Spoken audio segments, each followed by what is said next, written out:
Hello everyone, my name is Heriberto Samsun and I'm a university student doing my teaching practice. So in this video, I would like to introduce a great digital tools that we will use in the classroom, the Gamma app. So this application will help us learn English more easily and enjoyably. So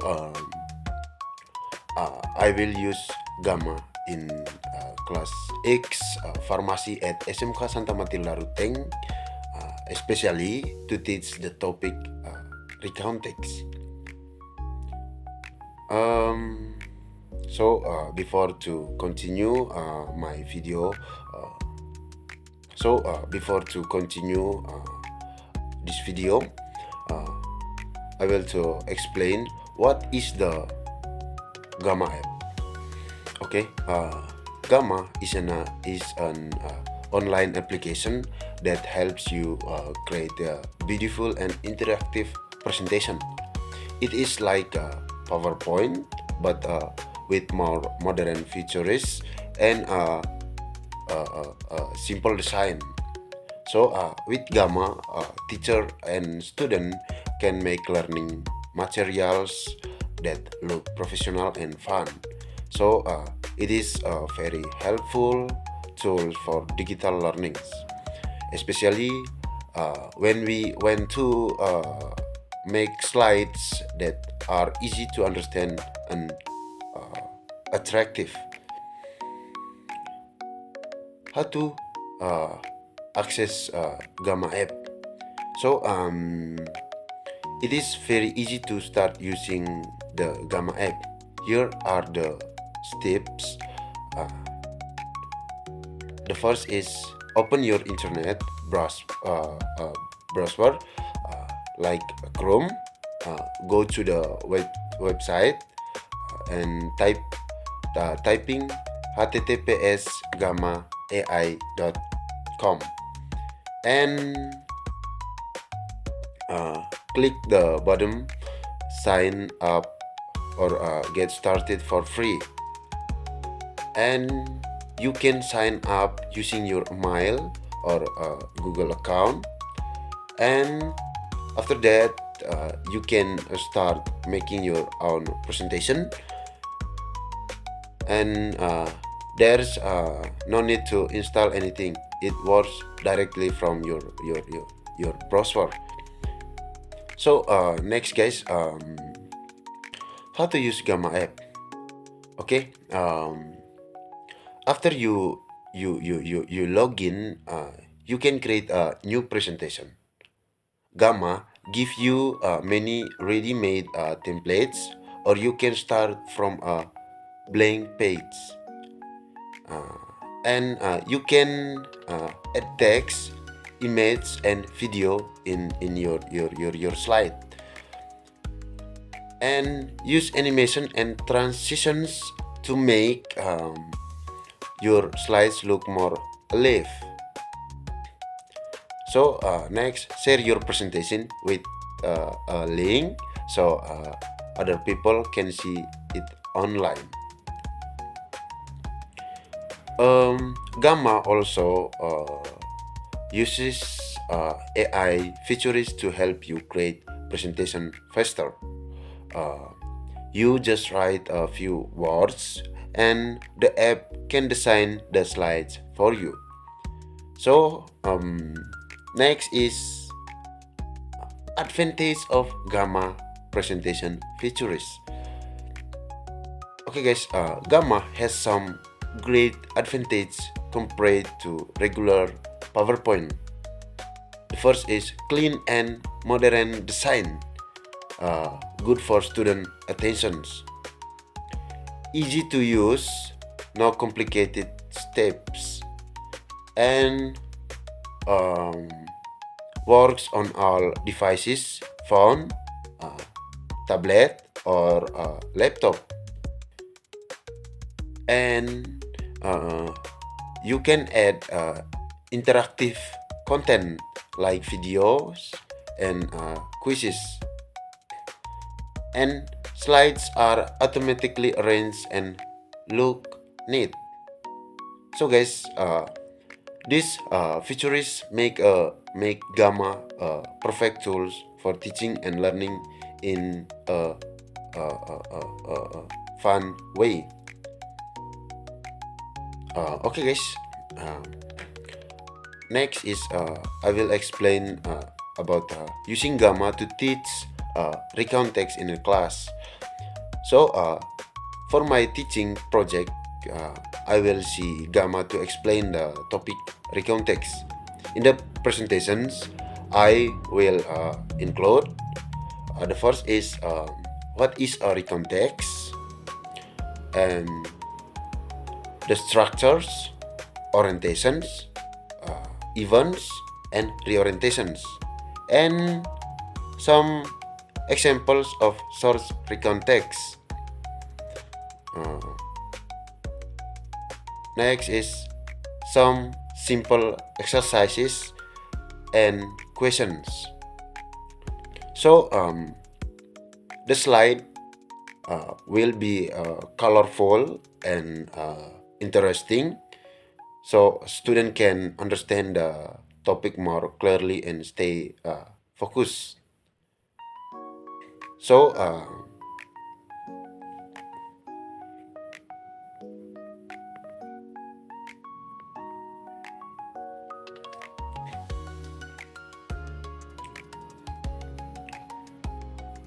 and the last is so example slides made in Gamma.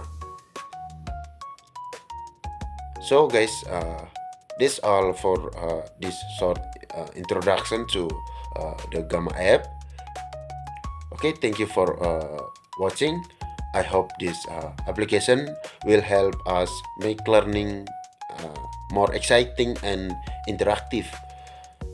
So I look forward to using Gamma with all of you in the classroom. See you soon. Okay, thank you.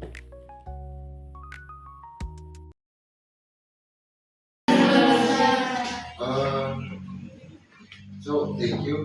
Terima kasih atas kehadirannya. Terima kasih atas partisipasinya dari teman-teman semua. Dan ini sangat berharga bagi saya karena saya melakukan proyek dan tentu dengan kehadiran kalian sangatlah bermanfaat bagi saya. Jadi Noni, saya ucapkan terima kasih banyak kepada teman-teman semua. Okay. Thank you so much. Okay.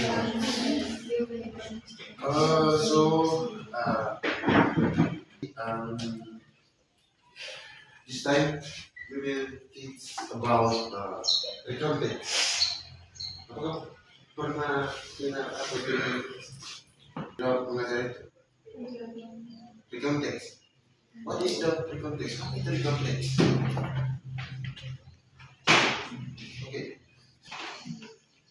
Oke teman-teman, seperti apa yang ada di layar PPT ini sebentar. Ini judulnya recount text. Jadi before to continue our lesson today, I will explain about PPT. Nah, PPT ini dibuat dari Gamma, dari aplikasi Gamma. Oke. Nah, aplikasi Gamma itu mungkin ada yang pernah menggunakan aplikasi itu? Tidak, Pak. Menggunakan aplikasi Gamma, dan aplikasi Gamma itu termasuk dari AI atau kecerdasan buatan. Saya mengambil PPT ini dari APK Gamma. Oke, kita lanjut teman. So today our lesson today is recount text, sharing experience, menceritakan pengalaman. Mungkin saya masih tergambar dalam pikiran kalian terkait apa yang kalian dengar sebelumnya dari konteks. Pernah ajar kita ke konteks? Pernah ya. Apa itu konteks? Jenis teks yang mengatakan kesimpulan masalah. Oke. Konteks.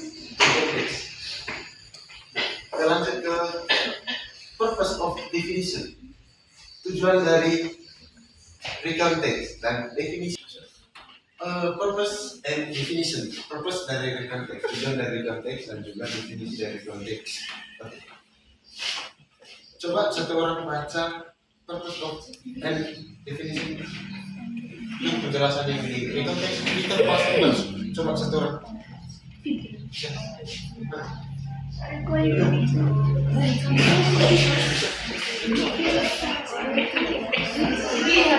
Kapan lagi gunakan kesempatan? Kalau ada kesempatan untuk membaca bahasa Inggris itu penting. Coba baca, sudah baca.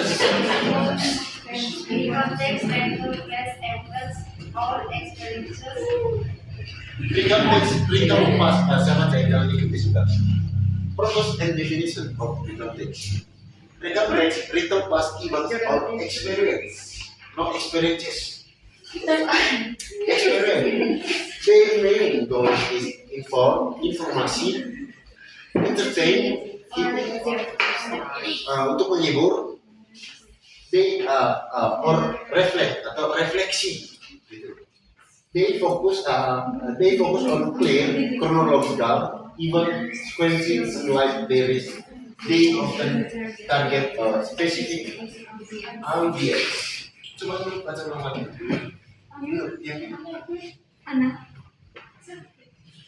Video plus event or experience. Their main goal is to inform, entertain, or reflect. They focus on clear chronological event sequence. Unlike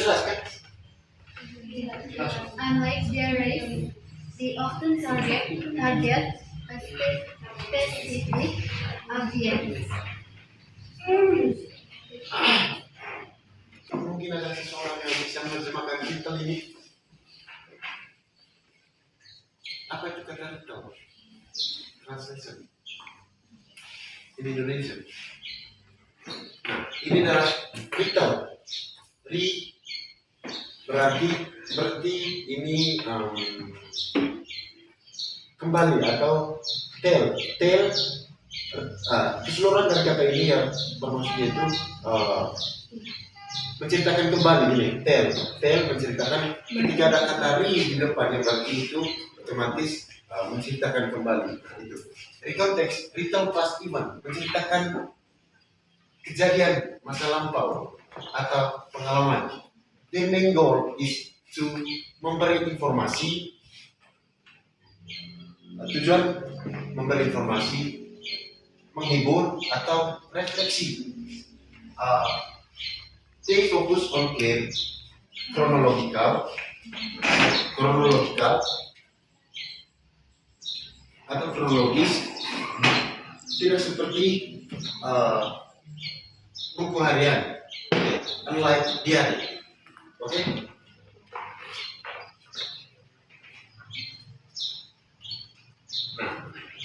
They often target a specific audience, menargetkan audiens tertentu. Oke? Nah, kita lanjut ke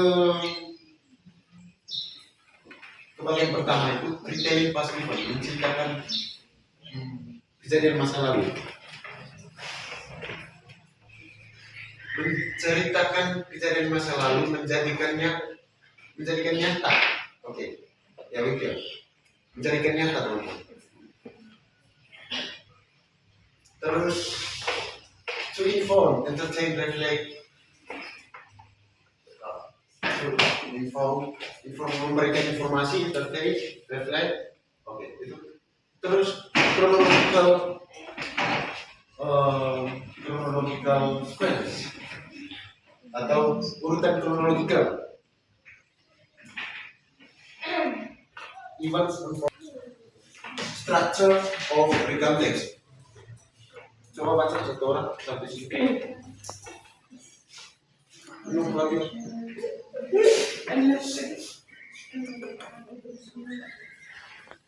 Baca. Mencoba lebih baik daripada tidak mencoba sama sekali. Hey, Cepat supaya kita cepat pulang. Structure of recount text.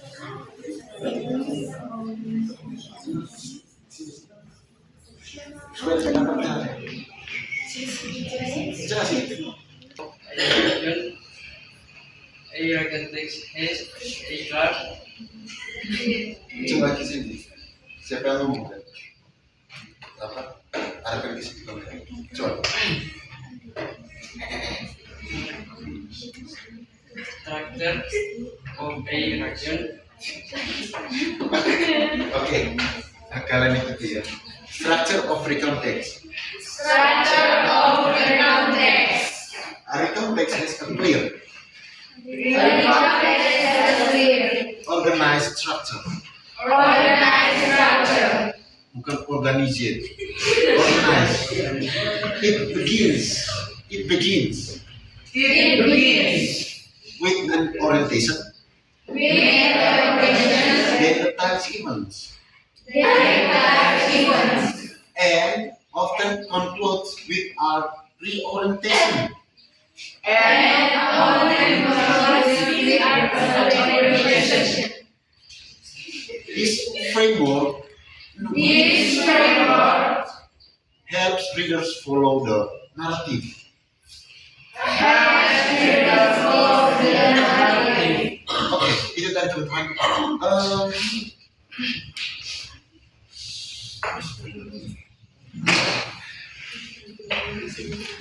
Recount text memiliki struktur yang jelas dan teratur. Text has a clear organized structure. Lalu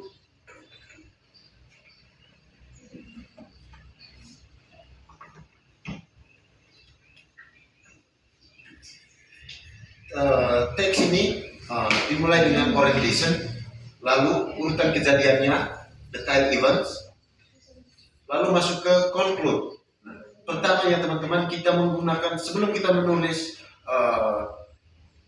recount text, kita harus mengetahui structure of recount text dulu. Nah, di bagian orientation ini, dapat jelas? Di bagian orientation ini, itu adalah bagian dari pembuka dari recount text. Bisa. Pembuka dari recount text, menulis recount text atau menulis pengalaman dalam bahasa Inggris. Kita structure yang pertama, the first structure, recount text yaitu cerita harian pribadi, ya. Terus personal recount text. Personal recount text that individual experience like vocations or memorable days. They focus on feelings and action. Specific details, including sights, sounds, and smells, bring the story to life. So,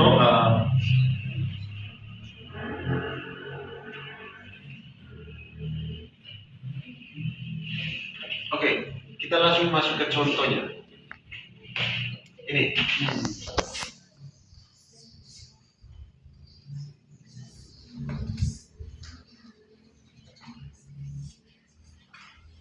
Sangat ajaib. It was a truly magical day. Ini tadi termasuk di bagian akhir tadi.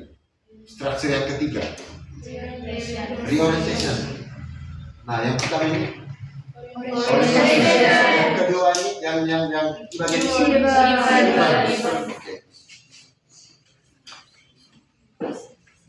Lalu example 2.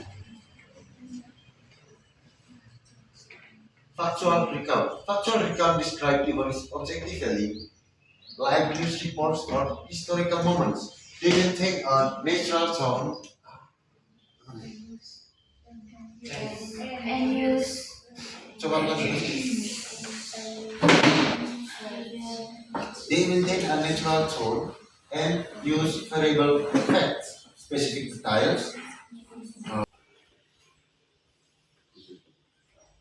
Ketika kita membicarakan tentang 15 UCL Ramadan, ya kan itu kejadian di masa lampau. Terus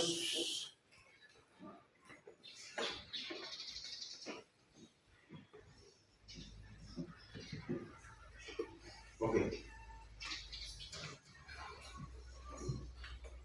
Kita langsung saja ke and effective recount. Writing a strong recount requires careful attention to detail. Always use the past tense. Organize events chronological with transition board. Change up. Engage your reader with descriptive details and always proofread for errors. Oke. Yang pertama di dalam itu apa? Oke, menggunakan kata kerja bentuk kedua. Oke. Ketika dalam sebuah teks itu ada bentuk kata kerja kedua, berarti otomatis teks itu sudah terjadi. Itu dalam bahasa Inggris itu. Beda kalau dalam bahasa Indonesia.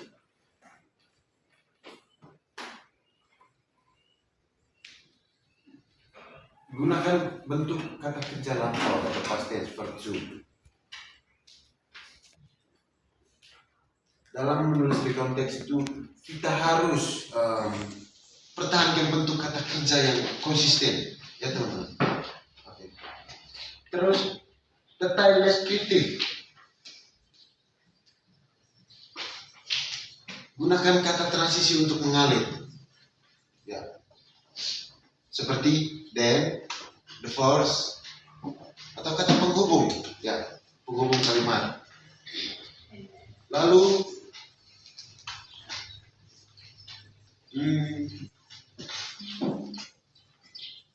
proofread careful. Cek grammar and spelling. Periksa tata bahasa dan ejaan. Ketika kita sudah menyelesaikan tulisan tentang recount teks tersebut, menceritakan ketika kita sudah selesai menceritakan pengalaman kita sendiri, maka kita harus koreksi dengan hati-hati teman-teman, dengan mengecek tata bahasa dan juga spellingnya. Cerita ulang merupakan alat yang ampuh untuk menyimpan pengalaman dan berbagi informasi. Struktur yang jelas sangat penting untuk komunikasi yang efektif. Atau latihan yang konsisten akan meningkatkan keterampilan menulis Anda secara signifikan. Teman-teman, saya mau ingatkan kepada kalian semua bahwasanya menulis itu sangat penting karena menciptakan imajinasi kita. Ya. Kalau sebelum kita masuk, apa mungkin di sini ada yang susah sekali mengungkapkan pikirannya ketika berbicara, suka blank? Nah, solusinya, obat yang paling mujarab itu dengan menulis, dengan melatih menulis. Menulis apa saja? Salah satunya itu recount text. Oke? Itu tadi. Keterampilan menulis Anda secara signifikan. So, recounts are powerful tools for preserving experience and sharing information. A clear structure is essential for effective communication. Remember, consistent practice will significantly improve your writing skill. Cerita ulang merupakan alat yang ampuh untuk menyimpan pengalaman dan berbagi informasi. Struktur yang jelas dan penting untuk berkomunikasi yang efektif. Itu seperti apa yang saya bilang tadi, bahwa ketika kalian mengalami suka blank ketika kita berbicara dengan orang yang di atas kita karena gugup, itu solusinya selain melatih secara konsisten, kita juga diobati dengan menulis. Karena menulis itu ya tentu ketika kita menulis kita sedang mempraktikkan isi pikiran kita. Dari situ ketika kita konsisten untuk menulis, nantinya kita akan terbiasa dan kita akan menjadi, dan semoga kita akan menjadi public speakers atau pembicara atau MC. MC itu teman-teman tidak